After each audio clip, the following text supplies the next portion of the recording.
Fox Charlie Canada, Fox Charlie UK, radio check, over. Charlie Lead, this is Charlie Canada. I read you 5x5, send broadcast, over. Gonna darling, see my pony run.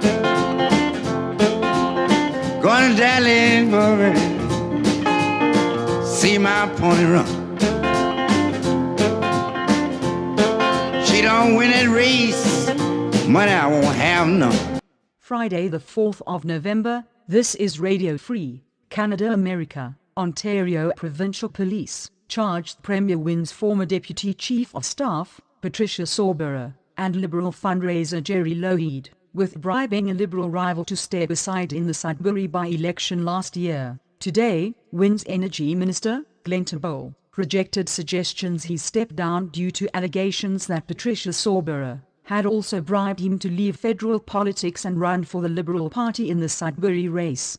And today in the USA, Roger Altman of Evercore Partners, confident of a Hillary victory, although he admits she would likely face a divided Congress, sees Friday's U.S. jobs report, the best since 2009, as proof that economic growth is moving along nicely and that it will continue to do so under Clinton policies such as affordable college education.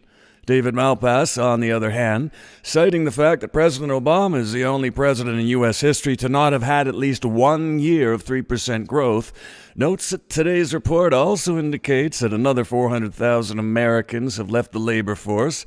To paraphrase the founder and president of Ensema Global, the fact that lots of PhDs who have jobs already are telling us this is a good report is exactly the kind of academic spin that Donald Trump has been addressing. We will now discuss vulnerabilities in the U.S. election system. These include possible voter fraud, the presence of voter ID laws, the absence of voter ID laws, alleged irregularities in electronic balloting, such as system defaults which may confuse voters, and so-called voter suppression. Yes, Cadence, and we could discuss these factors, talk about J. Christian Adams and his take on voter ID laws.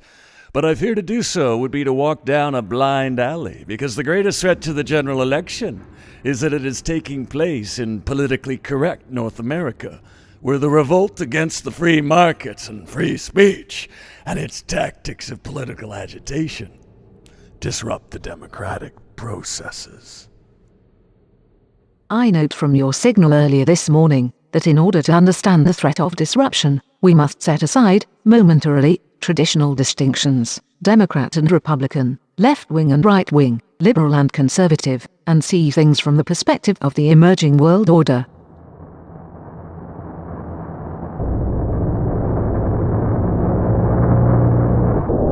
Exactly. Those distinctions, they do have their meaning, but in light of the campus revolution and its revolt against a status quo of liberty and democratic process, I believe the distinction traditionalist and progressive may be more useful. Now, the shutting down of Donald Trump's rally last March at the University of Illinois at Chicago is a perfect illustration of the campus revolution and its revolt against, for example, the tradition of permitting your political opponent to give a speech. This was not so much a Democratic victory over Republican nominee Donald Trump, however, as it was the emergence of a new world order insisting on uniformity of creed and speech within its domain, a collective community which in fact already exists on most of the campuses in North America.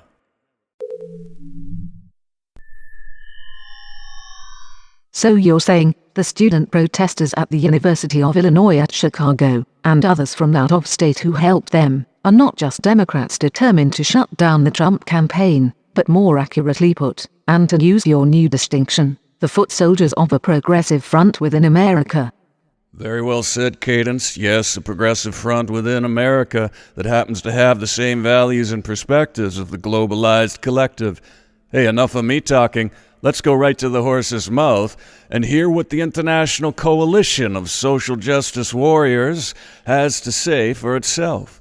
Listen to this call for a new form of democracy in America and a rejection of the traditional democratic structure which both Hillary and Trump, regardless of our political opinions, represent. Accordingly, while democracy begins with the premise that the normal party politics of representative democracy lies, for the foreseeable future at least, beyond hope and redemption, voting cannot possibly complete our civic duty because our range of representatives is depressingly limited. Shorten or Turnbull, Clinton or Trump, a political Sophie's choice.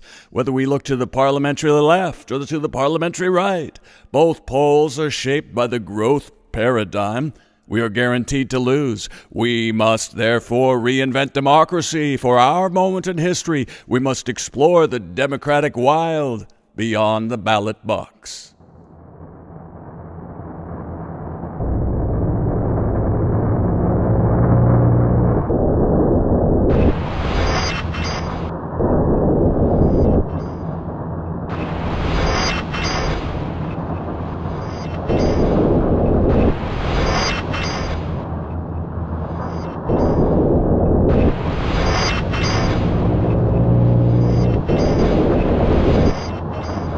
And we will continue our discussion of this progressive, globalized community and its tactics of political disruption at our next broadcast. For Radio Free Canada America, this is Broadcast Feed, out.